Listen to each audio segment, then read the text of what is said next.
D'un regard dédaigneux, le comte balaya l'ourlet effiloché de sa robe empruntée. Il se pencha ensuite vers son compagnon. Dans un français parisien parfait et cinglant, l'aristocrate murmura « Encore une campagnarde désespérée pour tromper mon ennui ». S'attendant à un sourire niais et vide, le comte se figea lorsqu'elle le regarda droit dans les yeux. Elle corrigea sa grammaire française archaïque. Elle insulta ses manières dans un italien napolitain fluide. Et elle lui asséna un proverbe russe sur les cochons arrogants. La salle de bal disparut. Le comte était anéanti. La salle de bal du duc de Devonshire empestait la cire d'abeilles fondue, les gardénias fanés et le désespoir. Margaret Linfield se tenait parfaitement immobile contre une immense colonne corinthienne. Elle laissait le plâtre refroidir sa colonne vertébrale à travers la fine soie de sa robe, retournée 3 fois. Ses pieds la brûlaient. Les escarpins qu'elle portait avaient appartenu à sa cousine 5 ans plus tôt. Le cuir avait durci jusqu'à ressembler à du bois. Elle ne bougea pas d'un pouce. Bouger signifiait attirer l'attention. Et dans cette pièce, l'attention était une monnaie qu'elle ne pouvait pas se permettre de gaspiller. Elle observait la piste. C'était un marché à la viande. Il n'y avait aucune poésie, aucune romance dans le tourbillon des jupes ou le son strident des violons. C'était une transaction. De jeunes femmes, affamées et enserrées dans des corsets jusqu'à ce que leurs côtes se courbent. Elles défilaient devant des hommes atteints de la goutte, des hommes atteints de syphilis héréditaire, et des hommes avec assez de terre pour que les mères ferment les yeux sur les deux. Margaret avait 23 ans. Aux yeux de la bonne société qui tourbillonnait autour d'elle, elle était une relique, un fantôme qui hantait les bords de la piste de danse. « Arrête de te tenir voûtée, Margaret. On dirait une souillon effrayée. » Lady Agatha, la tante de Margaret et sa gardienne réticente, surgit de la foule. Son haleine sentait le xérès et les bonbons à la menthe éventée. Elle agrippa le bras nu de Margaret, ses ongles s'enfonçant dans sa peau. « Je ne me tiens pas voûtée, ma tante, » dit Margaret d'une voix parfaitement neutre. « J'essaye simplement de respirer. L'air ici est plus épais qu'un pudding. Encore des plaintes. La terrible habitude de ton père. » Lady Agatha ouvrit son éventail d'un coup sec et violent. Ton père se plaignait de l'humidité à Venise, de la poussière à Rome, du froid à Saint-Pétersbourg. Et qu'est-ce que ça lui a rapporté? Une tombe peu profonde en terre étrangère et une fille sans aucune perspective. Margaret ravala le goût amer au fond de sa gorge. Son père avait été un diplomate de second rang. Il n'avait pas été un homme riche, mais il possédait un esprit brillant et agité. Il avait traîné Margaret à travers l'Europe, payant son éducation avec la seule monnaie qu'ils avaient, l'expérience. Elle avait grandi en marchandant du pain sur les marchés napolitains. Elle traduisait des dépêches diplomatiques dans des greniers parisiens pleins de courants d'air. Et elle lisait Tolstoï en russe original, pendant que la neige s'accumulait contre les fenêtres. Quand une fièvre soudaine l'emporta l'hiver dernier, il ne lui laissa que 2 malles de livres reliés en cuir et une montagne de dettes. Lady Agatha avait payé les dettes. En retour, Margaret devait se vendre au plus offrant pour rembourser l'investissement. « Aie l'air enjoué » siffla Lady Agatha, sa poigne se resserrant jusqu'à ce que Margaret grimace presque. « Lord Kelsall vient par ici.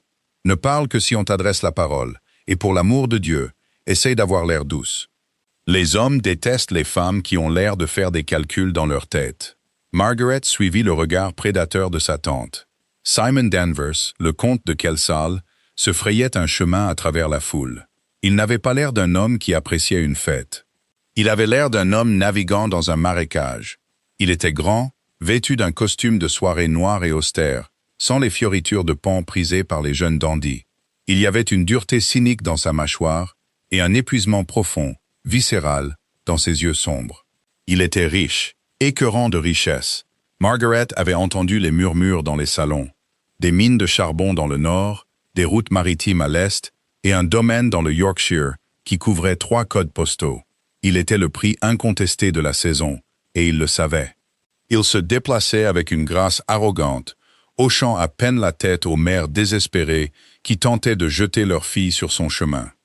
À ses côtés marchait Lord Peter, un homme plus petit, aux cheveux blonds, qui peinait à réprimer un bâillement. Margaret sentit une angoisse soudaine et lourde. Elle connaissait l'expression sur le visage de Kelsall. Elle l'avait vue sur les visages de riches marchands, examinant des fruits abîmés sur un étal de marché. Il s'ennuyait. Il était intouchable. Et il était entièrement convaincu que chaque femme dans cette pièce était une créature stupide et avide, en quête de son titre. « Tante Agatha, s'il vous plaît, » murmura Margaret, essayant de libérer son bras. « Ne faites pas ça. Il ne jettera pas un second regard sur une orpheline sans le sou. C'est humiliant. »« Silence, » claqua Lady Agatha. « Il se dirige droit vers les tables de rafraîchissement. Nous allons l'intercepter. » Avant que Margaret ne puisse ancrer ses talons dans le plancher, Lady Agatha se jeta en avant. Elle traîna Margaret à travers un espace entre deux douairières corpulentes, marchant brusquement sur l'ourlet d'une débutante qui passait. Elle les planta carrément sur le chemin du comte de Kelsall. Margaret ferma les yeux une fraction de seconde, priant pour qu'un gouffre s'ouvre sous le plancher et l'avale tout entière. Quand elle les rouvrit, le comte s'arrêtait. Il était à moins d'1 mètre. L'odeur de bois de santal coûteux et de lin propre perçait la puanteur de la salle de bal. Il n'avait pas l'air content. « Lord Kelsall » gazouilla Lady Agatha, sa voix montant d'une octave dans un registre mielleux et écœurant qui fit grincer les dents de Margaret. « Quel délice absolu! Nous avions complètement perdu espoir de vous voir ce soir. » Simon Danvers marqua une pause. Il ne soupira pas, mais la tension des muscles autour de ses yeux communiquait parfaitement un soupir. Il regarda Lady Agatha avec le masque poli et vide d'un homme qui a eu cette conversation exacte 600 fois. « Lady Agatha, dit-il. » Sa voix était un baryton grave, un peu rauque, comme du gravier enveloppé de velours. « Un plaisir. Je cherchais simplement un verre de quelque chose qui ne soit pas de la limonade tiède. »« Bien sûr, bien sûr. La cohue ce soir est tout simplement épouvantable. » Lady Agatha poussa Margaret en avant. Margaret trébucha légèrement, son soulier de bois se coinçant sur une lame de plancher avant de se redresser. Ses joues s'enflammèrent d'une humiliation brûlante et piquante. « Puis-je vous présenter ma nièce, mademoiselle Margaret Linfield. Elle vient de rentrer en Angleterre après de nombreuses années à l'étranger. » Simon déplaça son regard vers Margaret. Le silence s'étira. Ce n'était pas un silence romantique. C'était une évaluation clinique.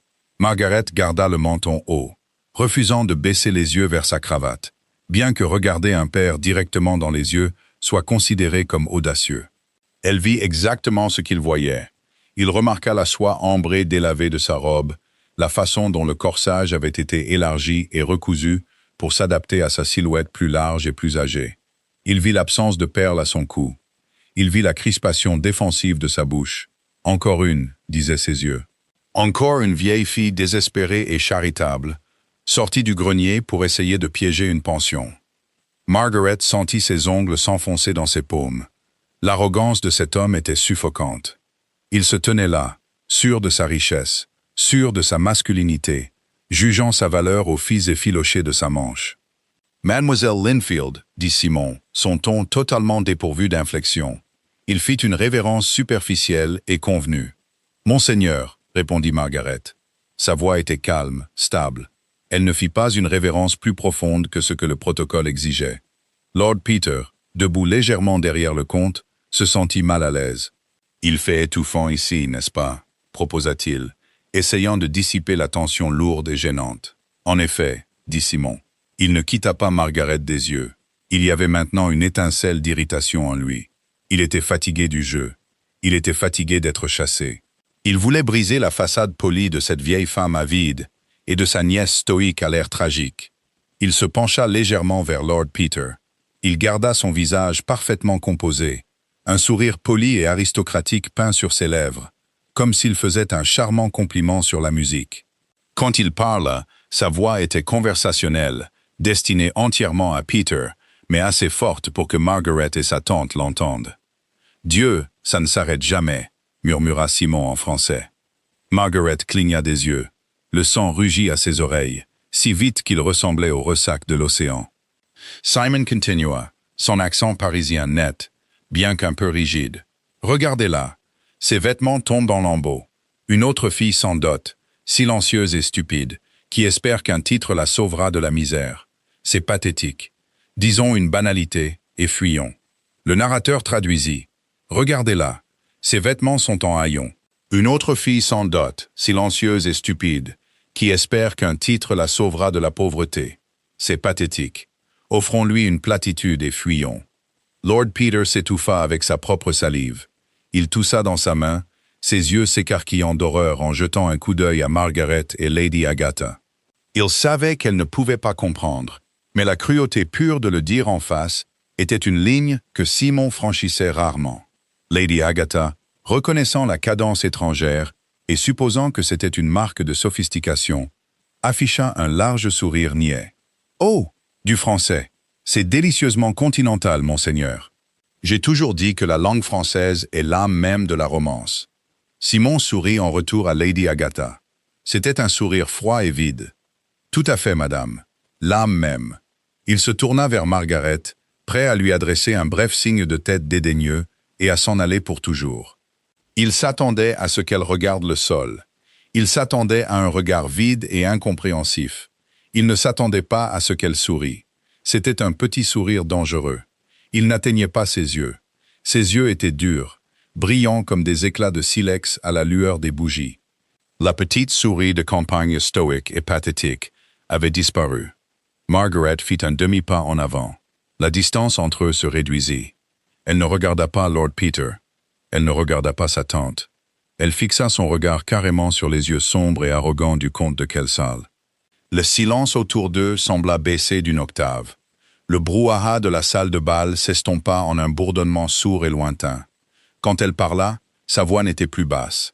Elle était claire, résonnante et calibrée pour porter exactement entre trois. « Votre accent » dit Margaret en français. Simon se figea. Le sourire poli mourut instantanément sur ses lèvres. Margaret pencha la tête, son expression empreinte d'une pitié douce et clinique. « Votre accent est passable, monseigneur, bien qu'un peu démodé. Vous prononcez vos voyelles comme un vieux tuteur du siècle dernier. Et on ne dit pas « tombe en lambeaux pour de la soie ». C'est une métaphore de paysan. Mais je suppose qu'on ne peut pas attendre d'un homme du Yorkshire qu'il comprenne la nuance de la haute couture. Lord Peter laissa échapper un son qui était à moitié un hoquet, à moitié un gémissement. Simon resta paralysé. Pendant 3 bonnes secondes, le comte de Kelsall parut complètement et totalement mis à nu. La couleur quitta son visage, laissant sa peau d'un blanc éclatant contre sa cravate noire. Sa mâchoire se serra si fort qu'un muscle tressaillit visiblement sous sa pommette.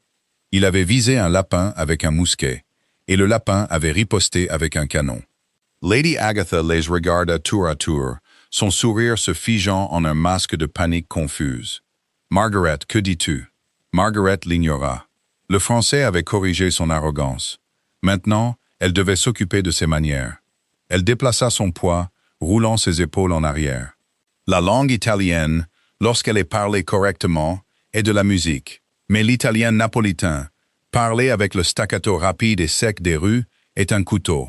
« Sei un uomo piccolo vestito di velluto », lança-t-elle dans un italien rapide et enflammé, les syllabes frappant son ego comme de la grêle sur un toit de tôle. « Pensi che il tuo denaro ti dia il diritto di sputare sulle persone che consideri inferiori. Non sei annoiato, mio signore. Sei vuoto. Hai l'anima di un banchiere e i modi di un cane randagio. » Le narrateur traduisit « Vous êtes un petit homme habillé de velours. Vous pensez que votre argent vous donne le droit de cracher sur les gens que vous considérez comme inférieurs. Vous n'êtes pas ennuyé, monseigneur. Vous êtes vide. Vous avez l'âme d'un banquier et les manières d'un chien errant. » Le souffle de Simon se coupa. Il ne comprenait pas les mots. Son italien se limitait aux termes musicaux et au mauvais vin, mais il comprenait le ton. C'était un écorchement verbal. Il était déshabillé, disséqué, et jugé entièrement insuffisant par une femme portant la soie de la veille. Il ouvrit la bouche pour parler, pour s'excuser, pour se défendre. Il ne savait même pas. Margaret ne lui en laissa pas l'occasion. Elle n'avait pas fini. Son père lui avait appris que si l'on doit abattre un homme, il faut s'assurer qu'il ne se relève pas. Elle prit une dernière inspiration. L'air dans ses poumons semblait glacial, vif et exaltant. Elle baissa la voix. La langue russe sortit d'elle, lourde, gutturale et profondément résonante. On aurait dit l'hiver. Svinia w zolotoj korone ostajecia svinie. Le narrateur traduisit. Un cochon avec une couronne en or reste un cochon. Elle laissa la dernière syllabe brutale flotter dans l'air entre eux. Margaret recula d'un pas. Elle lissa la jupe effilochée de sa robe ambrée, avec des mains parfaitement stables.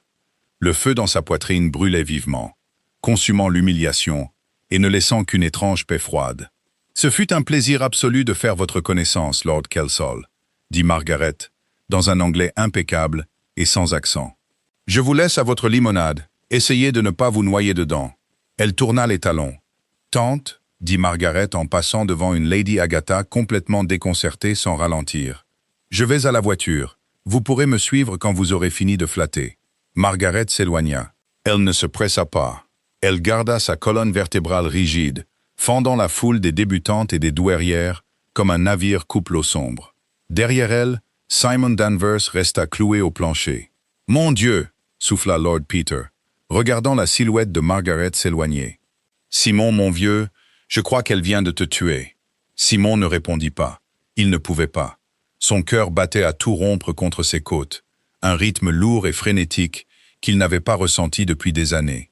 L'ennui qui avait recouvert sa vie comme une poussière grise avait disparu en l'espace de 60 secondes. L'humiliation lui brûlait la gorge, mais sous la piqûre, autre chose prenait feu. Il regarda l'espace vide où elle venait de se tenir. Il se souvint de l'éclair de silex dans ses yeux, de la précision impitoyable de son français, de la violence musicale de son italien. Ce n'était pas une souris de campagne désespérée, c'était un sacré orage. Simon tendit la main et attrapa l'épaule de Lord Peter, sa poigne assez forte pour faire grimacer son ami. « Trouve son adresse, » dit Simon. Sa voix était rauque, dépouillée de toute son ancienne intonation aristocratique. « Simon, tu ne peux pas être sérieux. Elle te déteste. Elle vient de t'éviscérer verbalement. Je m'en fiche. » Simon fixa les portes au fond de la salle de bal, où l'ourlet d'une robe de soie ambrée venait de disparaître. « Trouve où elle habite, Peter, maintenant. » Le soleil du matin ne flattait en rien le salon de la maison de ville, loué par Lady Agatha, à la lisière de Mayfair.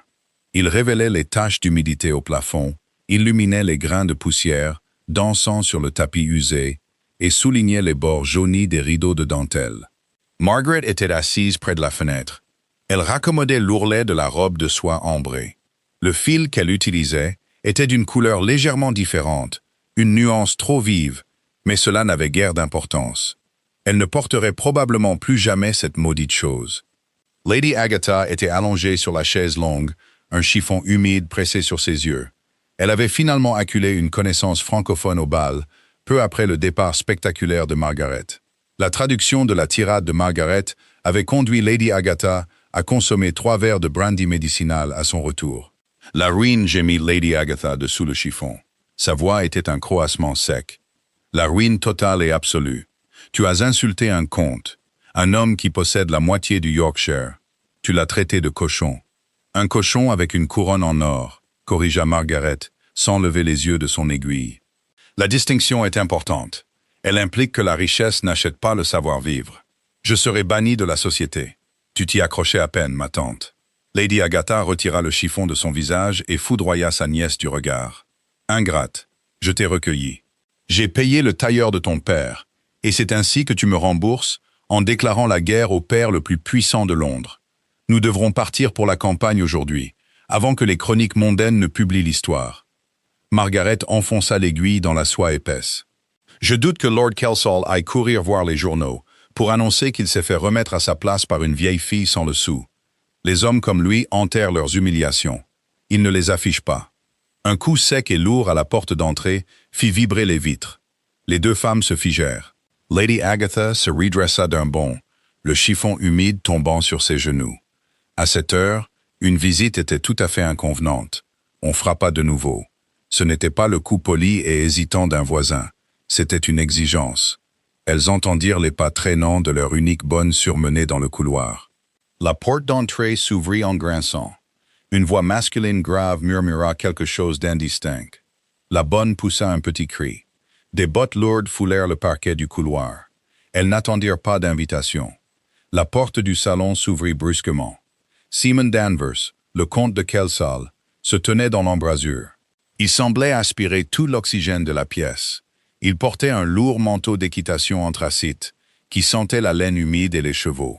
Des gouttes de pluie s'accrochaient au bord de son chapeau, qu'il retira lentement, ses yeux sombres balayant l'espace exigu et pathétique. Il remarqua le papier peint qui se décollait, la cheminée froide, et enfin Margaret. Lady Agatha haleta, se serrant la gorge comme si elle avait un spasme cardiaque. Lord Kelsall. Margaret ne haleta pas. Elle ne se leva pas. Elle serra délibérément le fil, fit un nœud, et coupa le fil avec ses dents. Elle mit la robe ambrée de côté et leva les yeux vers lui. « Vous êtes un intrus, monseigneur, » dit Margaret. Sa voix était parfaitement neutre. Simon entra dans la pièce. Il ne demanda pas la permission. Il tendit son chapeau dégoulinant à la bonne paralysée qui planait derrière lui et lui ferma la porte du salon au nez. Les loquets cliqua, un son anormalement fort. « Lady Agatha, » dit Simon, son ton sec et professionnel. « Vous n'avez pas l'air bien. Je vous suggère de retourner dans votre chambre. Mademoiselle Linfield et moi avons une affaire à discuter. » Lady Agatha regarda désespérément du comte à sa nièce. Ses instincts de grimpeuse sociale étaient en guerre violente avec sa terreur. « Monseigneur, quoi qu'elle ait dit hier soir, je vous assure, elle est très malade. Une fièvre cérébrale. Laissez-nous, Agatha, » interrompit Margaret. Elle ne quitta pas Simon des yeux. Lady Agatha n'eut pas besoin qu'on le lui dise 2 fois. Elle se leva précipitamment de la chaise longue, manquant de trébucher sur sa robe de chambre, et s'enfuit pratiquement de la pièce, refermant la porte derrière elle. Le silence qui suivit était suffocant. Simon s'avança plus loin dans la pièce. Il semblait trop grand pour elle. Il s'arrêta près de l'âtre froid, posant une main gantée sur le manteau de cheminée fissuré. Il regarda Margaret. Elle le regarda en retour. Il s'était attendu à ce qu'elle soit terrifiée, ou suffisante, ou au moins sur la défensive. Elle n'était rien de tout cela. Elle était assise parfaitement immobile, les mains jointes sur ses genoux, le regardant avec l'air méfiant et calculateur d'un chat acculé. « Vous êtes une femme difficile à localiser, mademoiselle Linfield, » dit finalement Simon. « C'est peut-être intentionnel, » répondit Margaret. La plupart des gens qui vivent dans une misère relative ne font pas la publicité de leur adresse. La mâchoire de Simon se contracta. « Je suis venu ici pour discuter de vos conditions de vie. Alors, pourquoi êtes-vous venu? Pour exiger des excuses? Pour me faire arrêter pour avoir insulté un père du royaume? Épargnez votre salive. Je n'ai pas d'argent pour payer une amende, et je ne m'excuserai pas. Je ne suis pas ici pour des excuses. » Simon se tourna complètement pour lui faire face. La façade cynique et ennuyée qu'il avait portée la nuit précédente avait complètement disparu. À sa place, il y avait une intensité vive et calculatrice. « Je suis venu parce que j'ai besoin d'un service. » Margaret haussa un sourcil. « Je crains de ne pas être professeur de danse, monseigneur. Vos voyelles françaises sont totalement irrécupérables. » Un muscle tressaillit sur la joue de Simon. Il laissa échapper un souffle court et rauque qui aurait pu être un rire s'il n'avait pas semblé si dénué d'humour. « Vous avez une langue venimeuse, mademoiselle Linfield, » dit-il doucement. « J'ai un instinct de survie, Lord Kelsall. On les confond souvent. » Simon plongea la main dans la poche intérieure de son lourd manteau. Il en retira une épaisse liasse de vélin plié, attachée par un ruban de cuir sombre. Il la jeta sur la petite table à thé bancale entre eux. Les papiers atterrirent avec un bruit sourd. « Qu'est-ce que c'est » demanda Margaret, refusant de se pencher pour l'inspecter. « De la correspondance » dit Simon. Il retira ses gants de cuir, un doigt après l'autre, les yeux fixés sur elle. Depuis 6 mois, un consortium de marchands maritimes, opérant depuis Naples et Saint-Pétersbourg, tente de saper mes exportations de charbon vers la Méditerranée. Ils y parviennent. Ils le font en contournant mes agents et en traitant directement avec les capitaines de port.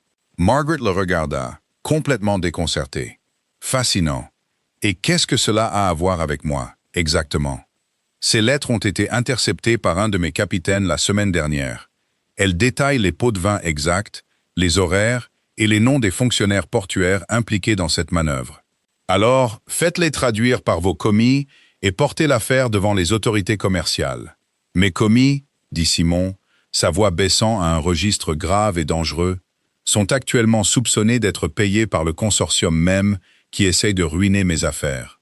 Les lettres sont dans un dialecte chiffré. Un mélange d'argot de rue napolitain, de jargon maritime et de cyrillique russe. Margaret jeta un coup d'œil à la liasse de vélin. Une lente et terrifiante prise de conscience commença à poindre en elle. Simon s'approcha de la table. « Je les ai montrés à un professeur d'Oxford. Il a réussi à déchiffrer un paragraphe avant d'admettre que la syntaxe était un charabia qu'il ne pouvait pas démêler. Il a dit que cela nécessitait quelqu'un qui n'avait pas seulement étudié les langues dans une salle de classe, mais quelqu'un qui avait vécu dans les bas-fonds de ces villes. Quelqu'un qui comprenait le rythme de l'argot. Il regarda Margaret droit dans les yeux. « Sei un uomo piccolo vestito di velluto », répéta Simon. Son italien était atroce, massacré par sa langue anglaise, mais les mots étaient exacts. Il avait mémorisé son insulte. « Je crois que c'est ainsi que vous m'avez appelé. » Le souffle de Margaret se coupa. Elle lutta pour garder son visage impassible. « Vous voulez que je traduise votre courrier volé ?»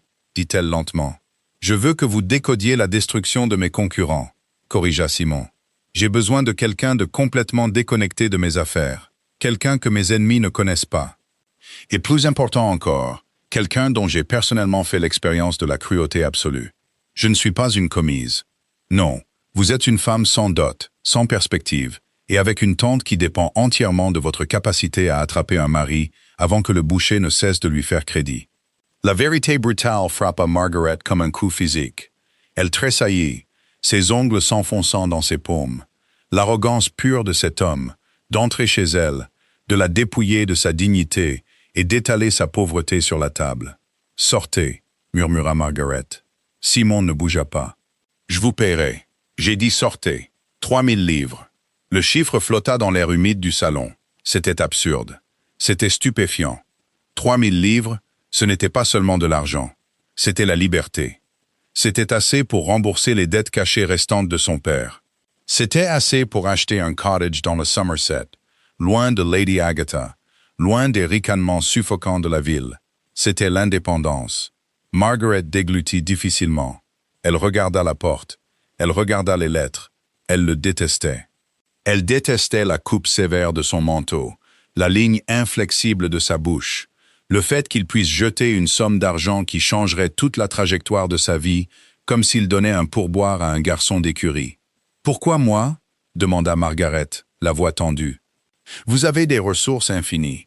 Vous pourriez trouver un autre linguiste. »« Parce que vous me détestez », dit simplement Simon. Margaret cligna des yeux. « Si j'engage quelqu'un qui m'apprécie ou quelqu'un qui craint mon titre, ils me diront ce qu'ils pensent que je veux entendre, » expliqua Simon. Ses yeux étaient sombres, sérieux. Il y avait en lui une lassitude qu'elle n'avait pas remarquée au bal. Ils adouciront les coups dans le texte. Vous, mademoiselle Linfield, vous me diriez volontiers que le navire coule tout en me tendant une enclume. J'ai besoin de la vérité brute de ces documents. J'ai besoin d'une traductrice qui n'hésitera pas à m'annoncer de mauvaises nouvelles. Margaret le fixa. C'était une logique bizarre, tordue. C'était aussi entièrement correct. Elle se leva. Elle lissa la jupe de sa simple robe du matin. Elle se dirigea vers la table à thé et ramassa la liasse de lettres. Le vélin semblait épais et coûteux. Elle défit le ruban de cuir et déplia la première page. L'écriture était un gribouillage serré et frénétique. Elle parcourut les premières lignes. C'était exactement comme il l'avait dit, un mélange chaotique de caractères cyrilliques épelant de l'argot maritime italien. C'était un cauchemar linguistique. C'était aussi brillant. Ils opèrent depuis la baie de Naples, murmura Margaret, ses yeux parcourant la page. Mais le financement est russe.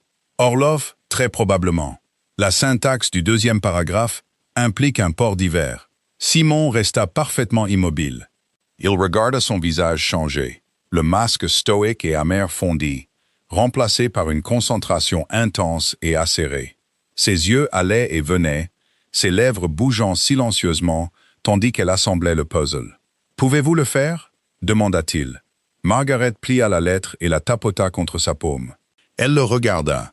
Le feu était de retour dans ses yeux. « Oui, alors nous avons un accord. »« Nous en avons un, » dit Margaret. « Mais à mes conditions. » Les sourcils de Simon se haussèrent. « Vous n'êtes pas en position de négocier des conditions, mademoiselle Linfield. Je suis la seule qui puisse lire la serrure du coffre de vos concurrents, Lord Kelsall. Je suis dans la seule position pour négocier. » Elle laissa tomber les lettres sur la table. « Je ne travaillerai pas ici. La lumière est terrible et ma tante va rôder. De plus, je ne serai pas traitée comme une servante. Je suis une consultante linguistique. Vous vous adresserez à moi avec respect et vous ne me dérangerez pas pendant que je travaille. » Simon la fixa. Il était habitué à être obéi instantanément. Il n'était pas habitué à se faire dicter sa conduite par une femme debout sur un tapis mité. Une lente et terrifiante prise de conscience l'envahit. Il n'était pas agacé. Il était intrigué. « Ma voiture viendra vous chercher demain matin à 8 heures, dit Simon. Vous travaillerez dans mon bureau à Danvers House. Vous aurez toute la lumière et le calme dont vous avez besoin, et je vous paierai la moitié de la somme d'avance. J'attends une traite tirée sur la Banque d'Angleterre, rétorqua Margaret. Entendu. Simon se tourna vers la porte. Il s'arrêta, la main sur la poignée en laiton, et la regarda par-dessus son épaule. Habillez-vous chaudement, mademoiselle Linfield, dit-il, un léger sourire dangereux, touchant enfin le coin de sa bouche.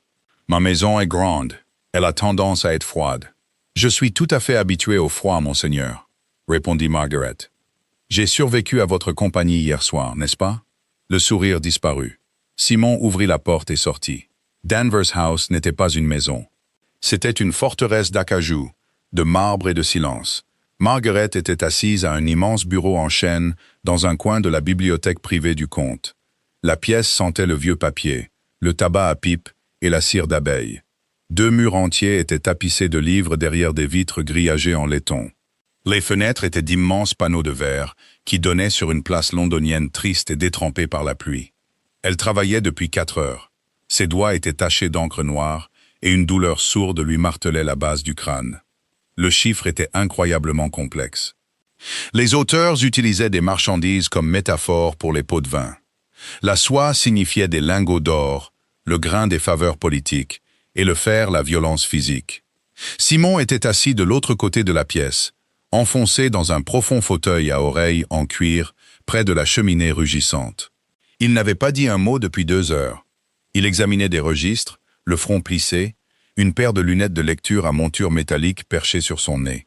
Le silence entre eux était épais, mais il avait changé. Ce n'était plus le silence lourd et agressif du salon. C'était le bourdonnement de 2 engrenages tournant dans la même machine. « Il va brûler vos navires », dit soudain Margaret, sa voix brisant le silence. La tête de Simon se releva d'un coup.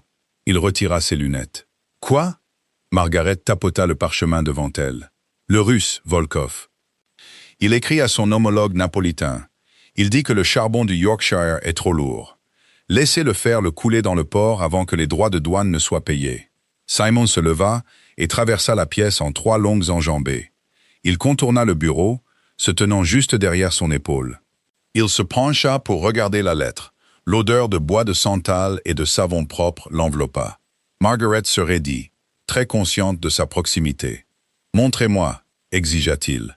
Margaret pointa la plume de sa plume-doigt sur une ligne de script cyrillique déchiquetée. « Ici. Laissez-le faire le couler. » Dans le contexte de ce dialecte, le faire signifie la force, le sabotage. Il n'essaie plus de surenchérir sur vos capitaines de port. Ils vont saborder vos navires marchands pendant qu'ils sont à l'ancre à Naples. Simon fixa le papier. Il ne lisait pas le russe, mais il traça la ligne qu'elle indiquait avec son index. Sa mâchoire se serra. Quand? Il ne donne pas de date, mais il mentionne la fête de San Gennaro. C'est le mois prochain. Simon jura à voix basse. Une malédiction sèche et laide. Il se redressa, s'éloignant du bureau vers la fenêtre, passant une main dans ses cheveux sombres. « 3 navires, murmura-t-il en regardant la pluie. J'ai 3 briques lourdement chargées qui doivent arriver à Naples dans 3 semaines. S'ils coulent, la perte de la cargaison est une chose. La perte des équipages... » Il s'arrêta. Il ferma les yeux. Margaret le regarda. C'était la première fois qu'elle voyait une fissure dans son armure aristocratique. Il ne pensait pas à l'argent. Il pensait aux marins. « Vous pouvez envoyer des cavaliers pour les intercepter à Gibraltar, » dit Margaret doucement. « Détournez-les vers Gênes. Les hommes de Volkov ne contrôlent pas les ports génois. » Simon se retourna. Il la regarda. Il la regarda vraiment pendant un long moment. « Les droits de douane de Gênes mangeront les bénéfices. Mieux vaut perdre le bénéfice que les navires et les hommes, » répondit Margaret sans hésitation. Simon retourna au bureau. Il n'avait plus l'air en colère. Il avait l'air incroyablement fatigué. Il tira une chaise et s'assit en face d'elle, leurs genoux à quelques centimètres l'un de l'autre sous le bois lourd. « Vous avez un esprit vif, mademoiselle Linfield, » dit-il. Ce n'était pas un compliment destiné à flatter. C'était une observation factuelle. « Une nécessité, monseigneur. Les esprits lents meurent de faim. » Il appuya ses coudes sur le bureau, joignant ses doigts. « Parlez-moi de votre père, l'homme qui vous a appris à lire la langue des voleurs et des diplomates. » Margaret marqua une pause. Sa plume flottait au-dessus de l'encrier. Elle évitait généralement les questions sur son père, enveloppant son chagrin dans une épaisse couche de sarcasme. Mais en regardant dans les yeux épuisés de Simon, le sarcasme semblait trop lourd à soulever. « C'était un diplomate, » dit Margaret, sa voix plus douce qu'elle ne l'avait prévu. « Un diplomate de second rang. Il a passé sa vie à essayer d'aplanir les petites querelles des rois et des tsars. Il croyait que si les gens pouvaient simplement comprendre les langues des autres, ils n'auraient pas besoin de s'entretuer. Un idéaliste. Un imbécile, corrigea Margaret, bien qu'il n'y ait aucune méchanceté dans son ton, seulement de la tristesse.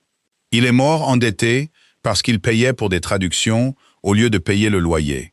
Il m'a traîné à travers le continent. J'ai appris à marchander en italien pour ne pas surpayer le pain. J'ai appris le russe pour pouvoir lire les avis d'expulsion que les propriétaires clouaient à nos portes. Simon regarda ses mains. Ce n'étaient pas les mains douces et pâles d'une débutante. Elles étaient capables. Il y avait une petite cicatrice estompée sur sa jointure gauche et des callosités sur ses doigts à force de tenir une plume. « Vous n'avez pas eu d'enfance, nota-t-il. J'ai eu une éducation. Je ne le regrette pas. Je regrette seulement que la société valorise la capacité d'une femme à broder un coussin plutôt que sa capacité à démanteler un embargo commercial. » Simon laissa échapper un léger bourdonnement. La société est en grande partie composée d'idiots. Margaret leva les yeux, surprise. C'était la première chose sur laquelle ils étaient d'accord depuis leur rencontre. « J'ai grandi dans les mines, » dit Simon doucement. Margaret fronça les sourcils. « Vous êtes un comte. »« Je suis le 4e fils d'un comte, » corrigea Simon. « Mon père me méprisait. Mes frères aînés étaient les héritiers. J'étais le surplus qu'il ne voulait pas. Il m'a envoyé dans le nord pour gérer les puits de charbon quand j'avais 14 ans. Il s'attendait à ce que j'échoue ou que je meure de la silicose. Il regarda ses propres mains. Elles étaient grandes, les jointures légèrement noueuses. Je n'ai pas échoué. J'ai appris comment les veines de charbon couraient. J'ai appris à traiter avec les chefs de puits. Quand une fièvre a emporté mon père et mes 3 frères en un seul mois, j'ai hérité du titre. Mais je ne suis pas l'un des leurs, mademoiselle Linfield. Je m'assois dans leur salle de bal et tout ce que je peux sentir, c'est la poussière de charbon. Margaret le fixa. Le seigneur arrogant et intouchable de la salle de bal avait disparu. L'homme assis en face d'elle était meurtri, dur et profondément cynique.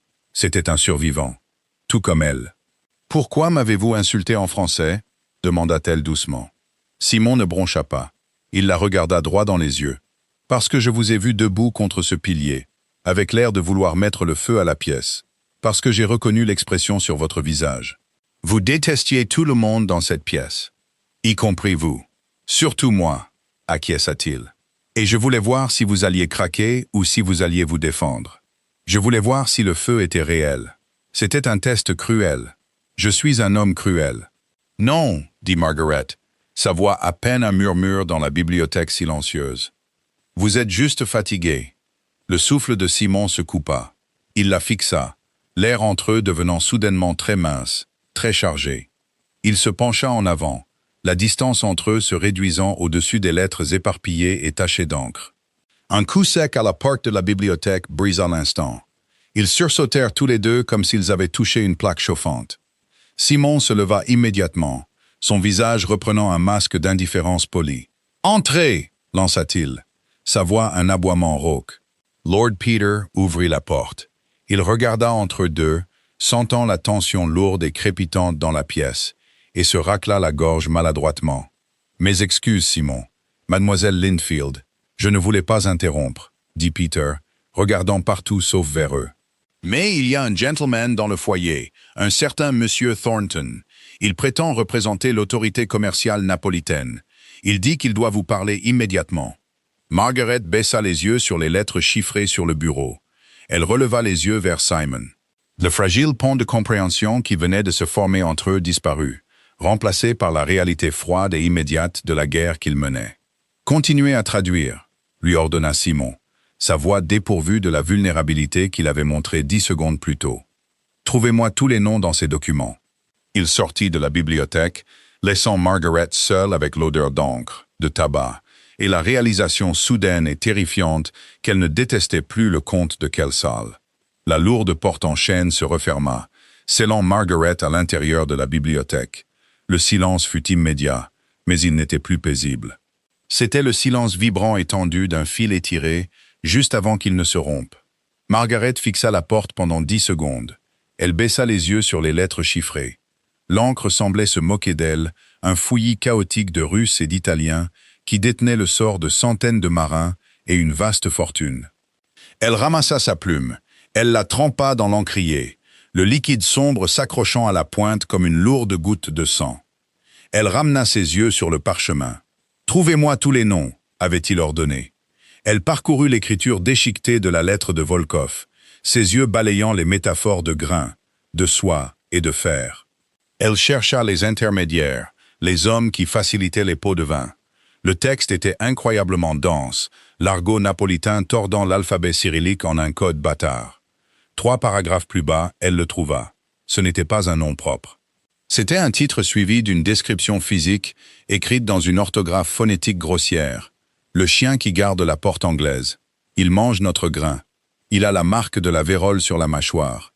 Nous le payons le 1er du mois pour qu'il détourne le regard du port. Margaret fronça les sourcils. La porte anglaise signifiait les douanes de Londres. L'homme était sur leur liste de paie.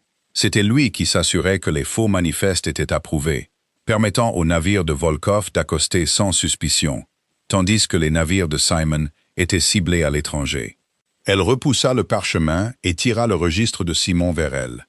Elle feuilleta les lourdes pages de couleur crème, parcourant les colonnes d'une écriture soignée de commis. Elle trouva la section sur les autorités portuaires et les agents de liaison des douanes. Son doigt s'arrêta. C'était là. William Thornton. Agent de liaison principale, Autorité des douanes de Londres. L'estomac de Margaret se noua. Thornton ne représentait pas l'autorité commerciale napolitaine pour aider Simon. Thornton était l'homme de l'intérieur. Il était ici pour savoir ce que Simon savait, ou peut-être pour l'orienter vers une fausse solution. Margaret se leva. Sa chaise racla violemment contre le plancher en bois. Elle ne prit pas la peine d'essuyer l'encre de ses doigts. Elle ne prit pas la peine de lisser ses cheveux.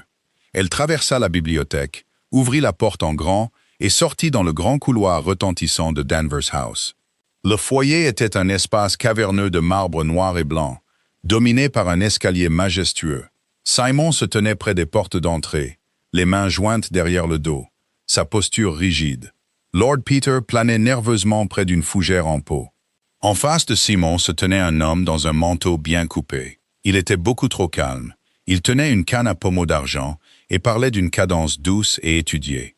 Margaret marcha silencieusement le long du couloir, s'arrêtant juste dans l'ombre d'un pilier de marbre. « Je vous assure, Lord Kelsall, » disait Thornton, sa voix suintant une sympathie huileuse et professionnelle. « Les rumeurs de sabotage à Naples sont largement exagérées. Les capitaines de port ne font qu'appliquer de nouveaux droits de douane temporaires. Si vous faites passer votre flotte par les canaux douaniers désignés, que je peux personnellement accélérer moyennant des frais administratifs modestes, votre cargaison sera parfaitement en sécurité. » Le visage de Simon était un masque de pierre froide. « Des frais administratifs, je vois. »« C'est le coût des affaires en Méditerranée, monseigneur, » dit Thornton, offrant un petit sourire crispé. Alors qu'il tournait la tête, la lumière du lustre attrapa le côté de son visage. Margaret le vit clairement. Un groupe de vieilles cicatrices de petites véroles courait le long de sa mâchoire. Le chien qui garde la porte anglaise. Margaret sortit de derrière le pilier. Ses chaussons en cuir souple ne firent aucun bruit sur le marbre, mais le mouvement soudain attira l'œil de Lord Peter. Il ouvrit la bouche pour parler, mais Margaret lui lança un regard si vif qu'il referma la mâchoire. Elle marcha directement au centre du foyer. « Lord Kelsall, » dit Margaret. Sa voix résonna, claire et totalement déplacée, dans la tension masculine et professionnelle de la pièce. Simon se tourna.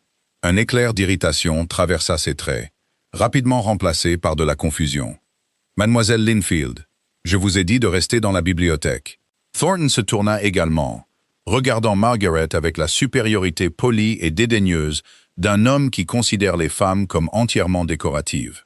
Il remarqua ses doigts tachés d'encre et sa robe simple. « Je m'excuse, monseigneur, Je ne savais pas que vous receviez le personnel de maison. Margaret ne regarda pas Thornton. Elle garda les yeux fixés sur Simon. J'ai trouvé la traduction que vous avez demandée, monseigneur, dit Margaret, sa voix tombant dans un ton plat et conversationnel. Plus précisément, le passage concernant le grain. Les yeux de Simon se plissèrent légèrement. Il remarqua la légère emphase qu'elle mettait sur le mot « grain ». Continuez. Margaret tourna la tête. Elle regarda directement Thornton. Elle sourit. C'était exactement le même sourire terrifiant qu'elle avait adressé à Simon dans la salle de bal. « Il canne qu'on la cicatrice », dit Margaret à Thornton. Son italien était lent, délibéré et parfaitement calibré. Thornton se figea. Margaret fit un pas vers lui. « Il cane che mangia il grano », le chien avec la cicatrice, le chien qui mange le grain. Le calme lisse et huileux de Thornton se brisa. Cela ne se produisit pas lentement. Il se fissura comme une vitre. Ses yeux s'écarquillèrent, ses pupilles se dilatant dans une panique viscérale soudaine.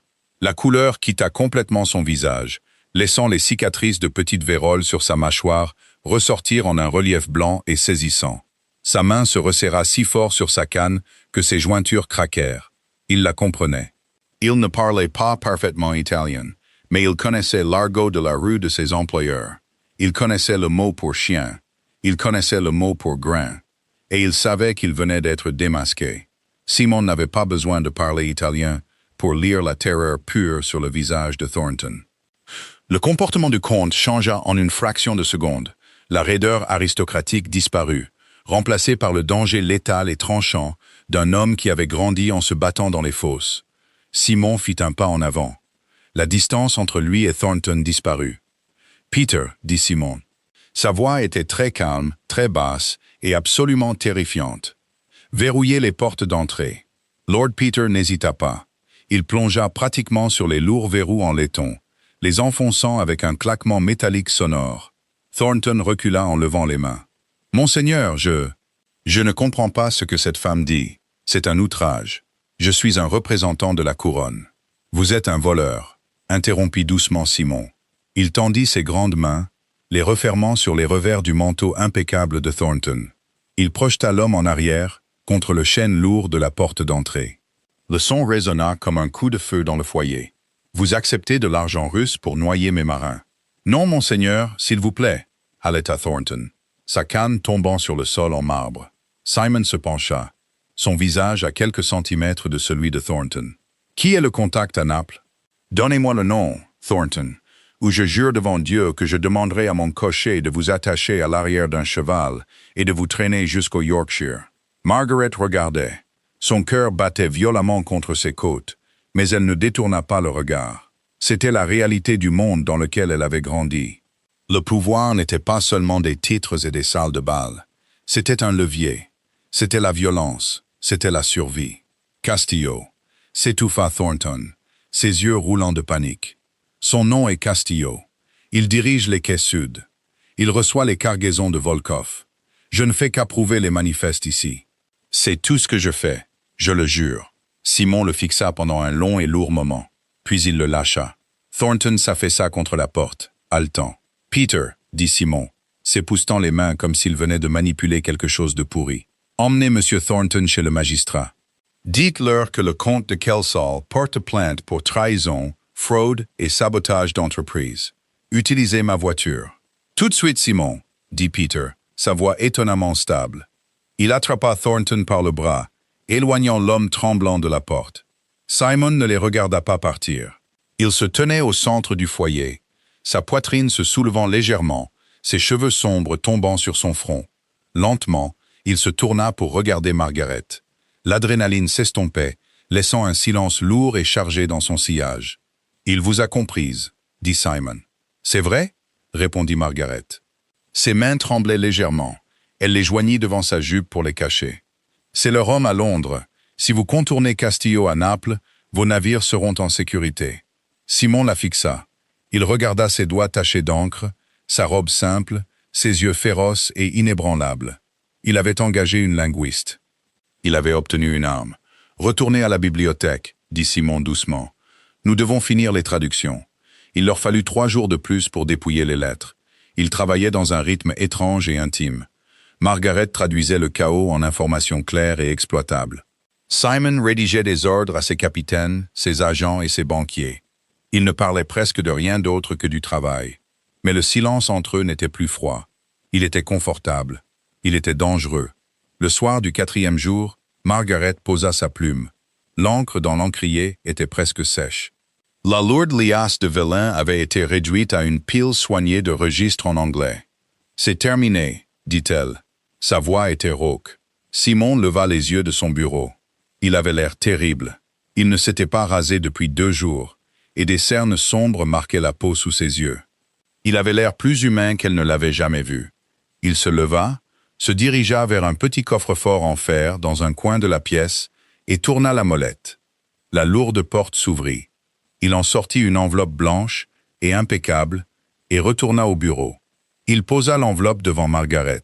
« 3000 livres, dit Simon, tirés sur la Banque d'Angleterre, comme convenu. » Margaret fixa l'enveloppe. Elle ne la prit pas. C'était la réponse à toutes les prières qu'elle avait jamais prononcées dans une pension de famille pleine de courants d'air. C'était la fin de la tyrannie de Lady Agatha. C'était le salut. Cela ressemblait à une pierre tombale. « Merci, monseigneur, » dit Margaret formellement. Elle ramassa l'enveloppe. Elle semblait incroyablement légère. Simon la regardait. Son visage était totalement illisible. Le masque aristocratique fermement en place. La crise était évitée. L'affaire était conclue. La barrière entre le comte et la vieille fille sans le sou était revenue, plus épaisse et plus haute qu'auparavant. « Ma voiture vous ramènera chez votre tante, » dit Simon. Sa voix était polie, distante. « Vous m'avez rendu un grand service, mademoiselle Linfield. Si jamais vous avez besoin d'une référence pour un travail de bureau, vous n'avez qu'à demander. » Margaret sentit une douleur vive et soudaine dans sa poitrine. Ce n'était pas du chagrin, c'était de la colère. Elle détestait qu'il puisse éteindre ses émotions si nettement. Elle détestait de ne pas pouvoir le faire. Elle se leva. « Je n'aurai pas besoin de référence, Lord Kelsall. Je prends cet argent et j'achète un cottage dans le Somerset. Je quitte Londres. Je n'ai aucune envie de revoir un autre registre ou une autre salle de bal de toute ma vie. » Un muscle tressaillit dans la mâchoire de Simon. Il ne cilla pas. Le Somerset est très calme. C'est exactement le but. Margaret s'éloigna du bureau. Elle ne se retourna pas. Elle sortit de la bibliothèque, descendit le long couloir retentissant et franchit la porte d'entrée. Quand elle retourna à la maison de ville louée, Lady Agatha l'attendait dans le salon. « Alors » exigea sa tante, ses yeux se posant sur les mains de Margaret. « T'as-t-il payé? As-tu terminé ta petite tâche de secrétariat ?» Margaret sortit la traite bancaire de l'enveloppe et la laissa tomber sur la table à thé. Lady Agatha s'en empara. Ses yeux s'écarquillèrent. Elle laissa échapper un son qui était à moitié un hoquet, à moitié un cri. « 3000 ! Margaret, mon Dieu, nous sommes sauvés? Je dois appeler la modiste immédiatement. Nous pouvons t'acheter une nouvelle robe. Nous pouvons assister au bal du duc de Rutland jeudi. »« Non, » dit Margaret. Lady Agatha s'arrêta. « Que veux-tu dire par non? »« Je veux dire non, » dit Margaret, sa voix parfaitement neutre. « Prenez 500 livres. Cela couvrira les dettes restantes de mon père, et cela paiera votre loyer pour l'année. Le reste est à moi. Et je pars. Partir pour aller où? Loin de vous. Loin de cette ville. » Margaret se dirigea vers les escaliers. Elle se sentait vide. Elle avait gagné. Elle avait battu le système. Elle était indépendante. Alors, pourquoi avait-elle l'impression de marcher vers sa propre exécution? Elle passa les 2 jours suivants à faire ses bagages. Elle acheta un billet pour la diligence en direction de Bath, avec l'intention de louer une voiture privée, de là jusqu'au Somerset. Elle paya le boucher, le boulanger et la modiste, regardant Lady Agatha bouillir d'une rage silencieuse et impuissante. Le matin de son départ était froid et violemment humide. La pluie s'abattait contre les fenêtres de la maison de ville, transformant les rues de Londres en rivières de boue grise. Margaret se tenait dans le couloir étroit, vêtue d'une lourde et pratique cape de laine. Ses 2 mâles étaient près de la porte d'entrée. La bonne surmenée pleurait dans son tablier, peu habituée à ce que quelqu'un lui paye son salaire en totalité. « Tu fais une terrible erreur », siffla Lady Agatha depuis la porte du salon, serrant sa robe de chambre. « Tu aurais pu le piéger. Tu l'as eu seul pendant 4 jours. Si tu avais une once de charme, tu aurais pu le compromettre. Tu pourrais être une comtesse. »« Je ne veux pas être une comtesse, » dit Margaret, nouant les rubans de son bonnet avec des mouvements secs et saccadés. Et je ne piège pas les hommes, ma tante. Je laisse ça aux araignées et aux femmes désespérées. Le bruit de lourds sabots éclaboussant la boue à l'extérieur coupa la répartie de Lady Agatha. Une voiture ne s'arrêta pas. C'était un seul cheval. Un énorme hongre noir, terrifiant de taille, écumait, mouchetant son poitrail. Il s'arrêta net devant la maison de ville. Le cavalier descendit. Il ne prit pas la peine d'attacher les rênes. Il ne portait pas de chapeau, et son lourd manteau d'équitation était trempé, collant à ses larges épaules. Margaret se figea. Son cœur frappa contre ses côtes avec la force d'un coup de marteau. On ne frappa pas à la porte d'entrée. Elle fut poussée avec une telle force qu'elle heurta le mur intérieur, fissurant le plâtre. Simon Danvers se tenait dans l'embrasure de la porte. L'eau dégoulinait de ses cheveux sombres, coulant sur son visage et trempant sa cravate. Il respirait lourdement, sa poitrine se soulevant, tandis que ses yeux sombres se posaient sur Margaret. Il ignora complètement Lady Agatha. Il ignora les mâles. Il avait l'air complètement fou. « Vous partez », déclara Simon. « Ce n'était pas une question. »« La diligence part dans 1 heure, monseigneur, » dit Margaret. Elle força sa voix à rester stable, bien que ses mains tremblent si fort qu'elle dut les serrer dans le tissu de sa cape. « Vous bloquez la porte. » Simon entra, apportant l'odeur de la pluie, du cuir et du cheval dans le couloir exigu. Il referma la porte derrière lui d'un coup de botte. Le loquet cliqua. « Déplacez votre cheval, Lord Kelsall, » dit Margaret reculant d'un pas. « Ou je serai en retard. Je ne bougerai pas le cheval, et vous n'irez pas dans le Somerset. » Simon marcha vers elle. Il ne s'arrêta qu'à 30 centimètres, forçant Margaret à lever le cou pour le regarder. La chaleur qui émanait de sa peau humide était intense. L'aristocrate cynique et ennuyé était complètement anéanti. À sa place se trouvait l'homme qui s'était extirpé des mines de charbon. « Vous m'avez payé, » dit Margaret, sa voix tombant à un murmure rauque. « La transaction est terminée. Nous n'avons plus d'affaires ensemble. Je me fiche de l'argent, » grogna presque Simon. « Ce qui m'importe, c'est que depuis 2 jours, je suis assis dans une maison de 80 pièces et le silence m'a rendu complètement fou. » Margaret déglutit difficilement. « Ce n'est pas mon problème. »« C'est entièrement votre problème, » rétorqua Simon en se rapprochant encore. « Parce que c'est vous qui avez tout gâché. » « Je n'ai rien gâché. J'ai sauvé votre flotte. »« Vous avez gâché ma paix, » cria Simon, le volume soudain faisant couiner Lady Agatha et la faisant reculer plus loin dans le salon. « Vous avez gâché mon ennui. J'ai passé toute ma vie à construire une forteresse d'indifférence pour qu'aucun de ces gens avides et vides ne puisse m'atteindre. Et vous êtes entré, vous m'avez insulté en 3 langues et vous avez brûlé la forteresse jusqu'aux fondations. » Margaret le fixa, le souffle coupé dans sa gorge. « Vous m'avez traité de cochon avec une couronne en or, » dit Simon, sa voix baissant, la colère se transformant en quelque chose de brut, de désespéré. « Vous aviez raison, j'étais arrogant, j'étais cruel parce que c'était sûr. Mais je ne suis plus en sécurité, Margaret. » Il tendit la main. Il n'attrapa ni son bras ni sa taille. Il leva doucement, presque avec hésitation, sa grande main calleuse pour lui prendre la mâchoire. Son pouce effleura le ruban de son bonnet. Son contact était brûlant contre sa peau froide. « J'ai besoin de la vérité brute, » murmura Simon, reprenant les mots qu'il avait prononcés dans cette même maison 1 semaine plus tôt. « J'ai besoin de la femme qui me dira que le navire coule tout en me tendant une enclume.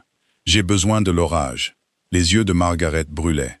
Les murs de défense qu'elle avait passé des années à construire, le sarcasme, le pragmatisme amer, tout se brisa sous le poids de sa main. « Simon, » souffla-t-elle, utilisant son prénom pour la première fois. « Je n'ai pas de dot, je n'ai pas de relation. Le tout Londres vous mettra en pièces pour avoir épousé une vieille fille dans une robe effilochée. »« Qu'ils essaient, » dit Simon, un sourire terrifiant et sauvage se dessinant sur ses lèvres. « Je possède la moitié du charbon d'Angleterre.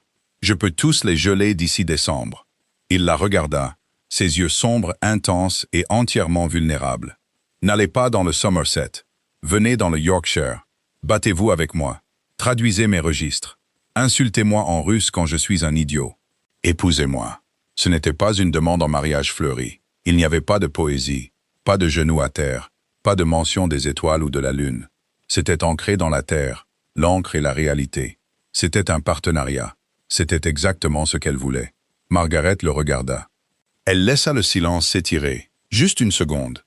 Ton accent français est toujours atroce, murmura doucement Margaret. Simon laissa échapper un rire rauque et haletant. Il n'hésita pas.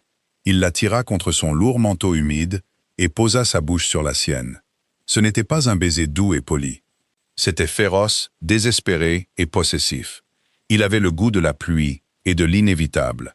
Les mains de Margaret se levèrent, agrippant la laine humide de ses revers, le tirant plus près, s'ancrant à lui, au centre du couloir, plein de courants d'air. Le monde des salles de bal et des corsets serrés disparut entièrement. Quand il se retira enfin, posant son front contre le sien, ils respiraient tous les deux lourdement. « Je prendrai ça pour un oui », murmura Simon, son pouce caressant sa pommette. « C'est un oui conditionnel », corrigea Margaret, un sourire sincère et radieux se dessinant enfin sur son visage. « Vous devez accepter de ne plus jamais parler italien en ma présence. C'est profondément offensant pour mes oreilles. » Simon rit, un vrai rire profond qui remplit le couloir étroit. « D'accord. » Il regarda par-dessus son épaule, ses yeux tombant sur les deux mâles près de la porte. « Ce sont les vôtres ?» ?»« Oui. » Simon tendit la main, attrapa les poignets des deux lourdes mâles d'une seule main et les jeta sans effort sur son épaule. Il attrapa la main de Margaret avec l'autre. « Allons-y, Lady Kelsall, » dit Simon, ses yeux brillants d'un amusement dangereux. « Nous avons une diligence à prendre et une guerre à mener. » Margaret ne jeta pas un regard en arrière à Lady Agatha.